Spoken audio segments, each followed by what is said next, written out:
Hello friends, હું દીપ્તિ વ્યાસ અને તમારું સ્વાગત છે ઇંગ્લિશ ગ્રામરના લેક્ચરમાં. વિદ્યાર્થી મિત્રો, ગ્રામરના લેક્ચરમાં આપણે ટેન્સીસનો અભ્યાસ કરીશું. આની પહેલાના લેક્ચરમાં આપણે સિમ્પલ પ્રેઝન્ટ ટેન્સ ભણી ગયા. આજના લેક્ચરમાં આપણે શરૂઆત કરવાની છે, એ છે સિમ્પલ પાસ્ટ ટેન્સ, સાદો ભૂતકાળ. સાદા ભૂતકાળ વિશે આપણે સમજવાનું છે, સાદા ભૂતકાળ વિશે આપણે વાત કરવાની છે. ઓકે, સાદો ભૂતકાળ એટલે એ વાક્ય રચના કેવી રીતે? ગુજરાતીમાં હું તમને કહું કે હું રમું છું, એ વસ્તુને ઇંગ્લિશમાં કહેવાશે આઈ પ્લે. સાદો વર્તમાનકાળ છે તો એ વસ્તુ આવી રીતે થશે, હું રમું છું, આઈ પ્લે. હું રમું છું, આઈ પ્લે. એ જ વસ્તુને મારે સાદા ભૂતકાળમાં લખવી છે, તો હું કેવી રીતે લખીશ? હું રમી, આઈ પ્લેડ. હું રમી, આઈ પ્લેડ. સોરી, ફેર ક્યાં પડ્યો? અહીંયા આગળ છું પ્રત્યય લાગ્યો અને અહીંયા આગળ ક્રિયાપદનું વર્તમાન કાળનું રૂપ અથવા તો મૂળ રૂપ પણ ટુ વગરનું વપરાયું. જ્યારે અહીંયા આગળ ઈ પ્રત્યય લાગ્યો અને અહીંયા આગળ ક્રિયાપદની પાછળ ઈડી પ્રત્યય લાગ્યો, તો આ વસ્તુ થઈ ગઈ ભૂતકાળ, સાદો ભૂતકાળ. ક્રિયાપદમાં ફેરફાર થાય છે, બરોબર છે. સાદો ભૂતકાળ થોડા સમય પહેલા કોઈ ક્રિયા, કોઈ ઘટના ઘટી ગઈ છે ને એ દર્શાવવા માટે સાદા ભૂતકાળનો ઉપયોગ થાય છે. ગઈકાલે મેં પિક્ચર જોઉં છું નહીં, ગઈકાલે મેં પિક્ચર જોયું. આઈ સો અ મૂવી યસ્ટરડે. ગઈકાલે, યસ્ટરડે. ગઈકાલ શબ્દ પોતે ભૂતકાળ સૂચવે છે. તો ભૂતકાળની ક્રિયાઓને જ્યારે તમારે વર્ણવવાની હોય ત્યારે હંમેશા સાદા ભૂતકાળનો ઉપયોગ કરવામાં આવે છે. ઓકે, ભૂતકાળની ક્રિયાઓ વર્ણવવા માટે સાદા ભૂતકાળનો ઉપયોગ કરવામાં આવે છે, એ તો સમજાયું કે ગઈકાલે શબ્દ આપ્યો હોય કે ગયા અઠવાડિયે શબ્દ આપ્યો હોય તો ભૂતકાળ. અમુક વખત એવું થાય છે વિદ્યાર્થી મિત્રો કે તમે કોઈ ભૂતકાળના પાત્ર વિશે વાત કરો છો, તમે કોઈ ભૂતકાળમાં ઘટી ગયેલી ઘટના વિશે વાત કરો છો, બરોબર છે. તો એ પણ તમારે ભૂતકાળમાં દર્શાવે, એ ગર્ભિત ભૂતકાળ થયો. દાખલા તરીકે તમે મહાત્મા ગાંધી વિશે વાત કરો છો તો એના વિશે તમે વર્તમાન કાળમાં ક્યારેય વાત નહીં કરી શકો. દાખલા તરીકે તમે કોલંબસ કે જેણે અમેરિકા ખંડ શોધ્યો તો એના વિશે વાત કરો છો તો એ તમે વાત ભૂતકાળમાં જ કરશો કે કોલંબસે અમેરિકા ખંડ શોધ્યો. કોલંબસ ડિસ્કવર્ડ અમેરિકા કોન્ટિનેન્ટ, બરોબર. ડિસ્કવર્ડ, શોધ્યો, ભૂતકાળ આવે છે. એવી જ રીતે 6 ઓગસ્ટ 1945, ચલો આ તો તારીખ આપી છે, જવા દો. અમેરિકાએ હિરોશિમા અને નાગાસાકી ઉપર બોમ્બ ફેંક્યો. America through atom bomb on Hiroshima and Nagasaki. તો થ્રુ એટલે ફેંક્યો થાય, તો એક આ ગર્ભિત ભૂતકાળ થયો કે તમને કોઈ ક્લુ નથી આપ્યો, તમને કોઈ ભૂતકાળની તારીખ નથી આપી, પણ હા કોલંબસ ભૂતકાળનું કેરેક્ટર છે, ભૂતકાળનું પાત્ર છે, તો એ વાક્ય સાદા ભૂતકાળમાં જ બને. હિરોશિમા, નાગાસાકી અને એટમ બોમ્બ, એ આખી જે ઘટના છે એ 1945માં એ ભૂતકાળમાં થઈ ગઈ છે, બરોબર છે.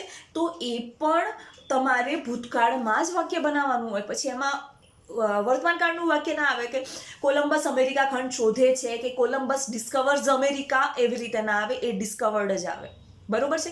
તો આ વસ્તુ થઈ ગઈ ગર્ભિત ભૂતકાળ. તમને કોઈ ચોખ્ખી તારીખ કે કોઈ ભૂતકાળનો સમય, તમને યસ્ટરડે, લાસ્ટ વીક કે 1945 કે એવું કશું નથી આપ્યું, તમને ખાલી વાક્ય કીધું છે, તો એ વસ્તુ થઈ ગઈ ગર્ભિત ભૂતકાળ. તો ગર્ભિત ભૂતકાળ દર્શાવવા માટે, મતલબ કે છુપાયેલો ભૂતકાળ, ઇનડાયરેક્ટલી તમને કીધું હોય, બરોબર, તો એ વખતે પણ સાદા ભૂતકાળનો ઉપયોગ કરવામાં આવે છે.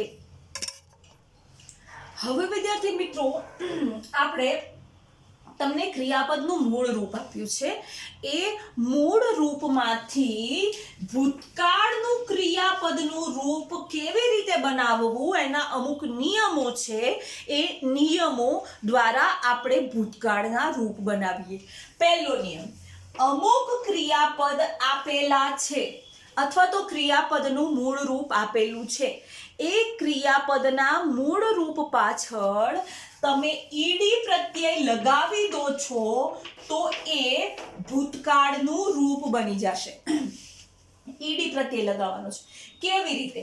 તો દાખલા તરીકે હું અહીં આગળ લખું ટુ લુક. ટુ લુક એટલે જોવું, તો એનો થઈ જશે લુક્ડ એટલે જોયું. મેં શું કર્યું? તો ભાઈ આ લુક પાછળ મેં ઈડી પ્રત્યય લગાવી દીધો તો એ ભૂતકાળનું રૂપ થયું. એવી જ રીતે ટુ વોશ તો થઈ જશે વોશ્ડ. ઈડી પ્રત્યય લગાવો તો અમુક ક્રિયાપદ છે એ ક્રિયાપદની પાછળ તમે ઈડી પ્રત્યય લગાવી દો છો તો એ ક્રિયાપદ ભૂતકાળનું રૂપ બની જાય છે.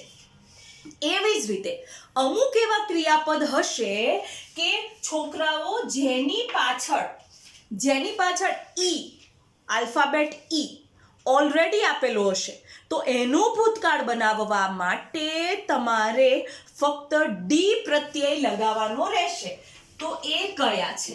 તો હું લખું કે ટુ લાઈક એટલે ગમવું, તો એ વસ્તુ થઈ જશે લાઇક્ડ, ગમ્યું. એવી જ રીતે ટુ યુઝ તો એ વસ્તુ થઈ જશે યુઝડ. શું કર્યું? મને ઓલરેડી અહીં આગળ ક્રિયાપદના અંતે ઈ આપેલો જ છે તો મારે એનું ભૂતકાળનું રૂપ બનાવવું હશે તો છેલ્લે હું ફક્ત ને ફક્ત ડી પ્રત્યય લગાવીશ. ગમવું, ગમ્યું. વાપરવું, વાપર્યું. તો આ ઈડી અને ડી પ્રત્યય લગાવતા ભૂતકાળના રૂપ કેવી રીતે બને છે એ. હવે વિદ્યાર્થી મિત્રો, અમુક એવા ક્રિયાપદો છે જે ક્રિયાપદોનો છેલ્લો આલ્ફાબેટ છે એ આલ્ફાબેટ વ્યંજન છે અને એ છેલ્લા આલ્ફાબેટની આગળનો આલ્ફાબેટ મતલબ કે છેલ્લા અક્ષરની આગળનો અક્ષર સ્વર છે. તો જ્યારે તમે એનો ભૂતકાળનું રૂપ બનાવો છો ત્યારે તમારે એ છેલ્લો જે વ્યંજન છે, જે છેલ્લો આલ્ફાબેટ છે એને તમારે બેવડાવવાનો રહેશે. કેવી રીતે હું સમજાવું? To stop, to rub. નિયમ શું કહે છે? છેલ્લો આલ્ફાબેટ, છેલ્લો અક્ષર છે એ છેલ્લો અક્ષર વ્યંજન હોવો જોઈએ. તો અહીંયા આગળ પી અને બી બંને વ્યંજન છે અને એ બંને છેલ્લા અક્ષરની આગળવાળો અક્ષર સ્વર હોવો જોઈએ. તો સ્ટોપમાં પી ની પહેલા ઓ સ્વર છે અને બી ની પહેલા યુ પણ સ્વર છે. તો જ્યારે તમે આનું ભૂતકાળનું રૂપ કરો છો વિદ્યાર્થી મિત્રો, ત્યારે તમારે આ પી ને અને અહીંયા બી ને બેવડાવીને એટલે બે વખત લખીને ઈડી પ્રત્યય લગાવવાનું આવશે. તો અહીંયા આગળ થશે સ્ટોપ્ડ અને અહીંયા આગળ થશે રબ્ડ. છેલ્લો વ્યંજન બેવડાવીને ઈડી પ્રત્યય લગાવવાનો. છેલ્લે વ્યંજન હોવું ફરજિયાત છે અને એ વ્યંજનની પહેલા સ્વર હોવો ફરજિયાત છે. તો આ વસ્તુ આ નિયમ દર્શાવે છે.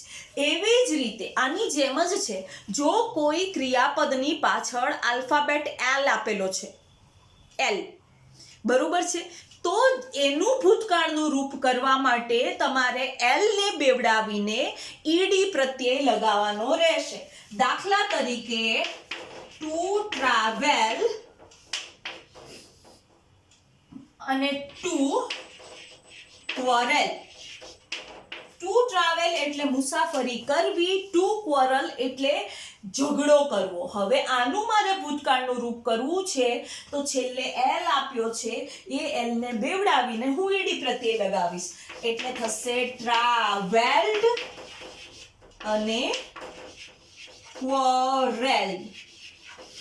આ થઈ ગયું ભૂતકાળનું રૂપ. છેલ્લે વ્યંજન આપ્યું છે, વ્યંજનની આગળ વાળો અક્ષર સ્વર છે, તો એ વ્યંજનને બેવડાવીને ઈડી પ્રત્યય લગાવવાનું. હવે વિદ્યાર્થી મિત્રો, અમુક એવા ક્રિયાપદો છે કે જે ક્રિયાપદોના છેલ્લો જે આલ્ફાબેટ છે, છેલ્લો અક્ષર છે એ વાય છે, અને વાયની પહેલા તમને વ્યંજન આપેલો છે. તો શું કરવાનું?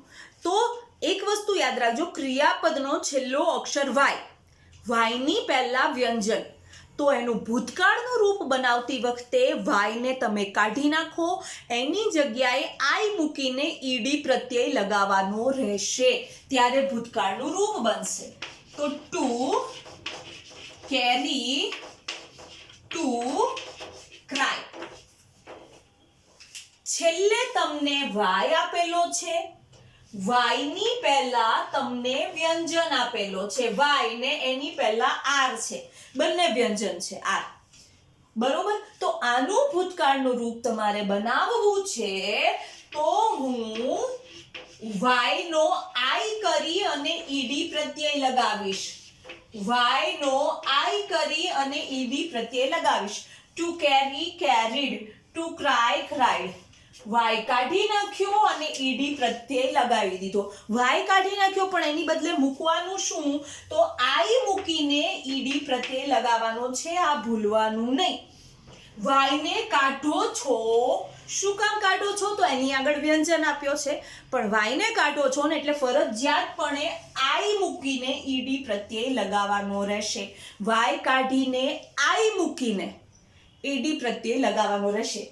ટુ કેરી એટલે ઉચકીને લઈ આવવું, કેરીડ એટલે લઈ આવ્યા, ક્રાય એટલે રડવું, ક્રાઇડ એટલે રડ્યા, અથવા તો રડ્યું, અથવા તો રડી, અથવા તો રડ્યો, જે પ્રમાણે જેન્ડર આવે એ પ્રમાણે. તો વિદ્યાર્થી મિત્રો, વાય, ક્રિયાપદના અંતે વાય, વાયની પહેલા વ્યંજન, વાય કાઢીને આઈ મૂકો અને પછી ઈડી પ્રત્યય લગાવો. હવે જો તમને એવા ક્રિયાપદ આપ્યા છે કે જેમાં છેલ્લે વાય છે, પણ વાયની પહેલા તમને વ્યંજન નથી આપ્યું, વાયની પહેલા તમને સ્વર આપ્યો છે, તો તમે શું કરશો? તો એવા ક્રિયાપદો છે વિદ્યાર્થી મિત્રો, ટુ એન્જોય, ટુ પ્લે.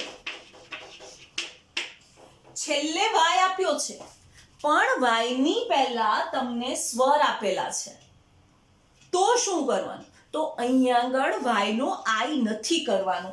અહીંયા આગળ સીધે સીધું તમારે ઈડી પ્રત્યય લગાવી દેવાનો છે. એન્જોયડ અને પ્લેડ. વાય આપ્યો છે, વાયની પહેલા સ્વર છે, તો આઈ નથી કરવાનો. વાય આપ્યો છે, વાયની પહેલા સ્વર, અહીંયા આગળ એ આપ્યો છે, અહીંયા આગળ ઓ આપ્યો છે, બંને સ્વર છે, તો તમારે વાય પછી સીધું ઈડી લગાવી દેવાનું રહેશે. તો two enjoy, enjoyed, to play, played. આ રીતે ભૂતકાળનું રૂપ બને છે. વાય આપ્યો હોય ત્યારે કયા કયા નિયમો એ આપણે સમજ્યા. હવે વિદ્યાર્થી મિત્રો, કેટલાક એવા ક્રિયાપદો છે કે જે અનિયમિત રીતે એના ભૂતકાળના રૂપ બને છે, એમાં કોઈ નિયમો લાગુ નથી પડતા. તો એના માટે શું કરવાનું? યાદ રાખવા માટે, આ તો નિયમ પ્રમાણે યાદ રહી જાય કે આમાં આમ જ થાય, બરોબર? ઓકે, તો એવા ક્રિયાપદોને આપણે જ્યારે સાદો ભૂતકાળ ભણતા હોઈએ ને ત્યારે એના વર્તમાન કાળના રૂપ, મૂળ રૂપ, એની સાથે ભૂતકાળના રૂપ ભેગા વાંચી અથવા તો લખીને યાદ રાખવાના રહેશે. એવા અનિયમિત રૂપો કયા છે? તો વિદ્યાર્થી મિત્રો, એવા અનિયમિત રૂપ છે, દાખલા તરીકે ટુ સિંગ એટલે ગાવું, તો એ થશે સેંગ. અહીંયા કોઈ નિયમ લાગુ નથી પડતો. એવી જ રીતે હું લખું છું ટુ ઈટ એટલે ખાવું, તો અહીંયા થશે એટ. ટુ ગો એટલે જવું, તો અહીંયા થશે વેન્ટ. તો આ રીતે ઘણા બધા એવા ક્રિયાપદો છે કે જે નિયમોમાં બંધાયા વગર એના ભૂતકાળના રૂપ થાય છે, તો એ તમારે યાદ રાખવાના રહેશે. એવી જ રીતે ટુ રાઇટ એટલે લખવું, તો ટુ રોટ, WROTE, રોટ એટલે લખ્યું. બરોબર. ટુ સ્પીક એટલે બોલવું, સ્પોક એટલે બોલ્યા. એ રીતે અનિયમિત રૂપો થાય. અને બીજા અમુક એવા પણ ક્રિયાપદો છે છોકરાઓ કે જેના ભૂતકાળના રૂપ બદલાતા જ નથી. જે વર્તમાન કાળ છે, જે મૂળ રૂપ છે, એ જ ભૂતકાળનું રૂપ બનશે. તો એવા કયા છે? તો વિદ્યાર્થી મિત્રો, એવા રૂપ છે, દાખલા તરીકે ટુ પુટ એટલે મૂકવું, તો પુટ એટલે મૂક્યું. ટુ કટ એટલે કાપવું, તો કટ એટલે કાપ્યું. ટુ શટ એટલે બંધ કરવું, તો શટ એટલે બંધ કર્યું. ટુ હિટ એટલે મારવું, તો હિટ એટલે માર્યું. અહીંયા આગળ તમે જોઈ શકો છો કે આ સ્પેલિંગ અને આ સ્પેલિંગની અંદર કોઈ જ બદલાવ આવતો નથી. આ જેમના તેમ રહે છે. તો આ વસ્તુ થઈ ગઈ વિદ્યાર્થી મિત્રો કે ભાઈ ભૂતકાળના રૂપ બદલાતા નથી. જે મૂળ રૂપ છે એ જ ભૂતકાળના રૂપ તરીકે વપરાય છે. તો વિદ્યાર્થી મિત્રો, આ વસ્તુ થઈ ગઈ કે ક્રિયાપદ ભૂતકાળના કેવી રીતે બને છે.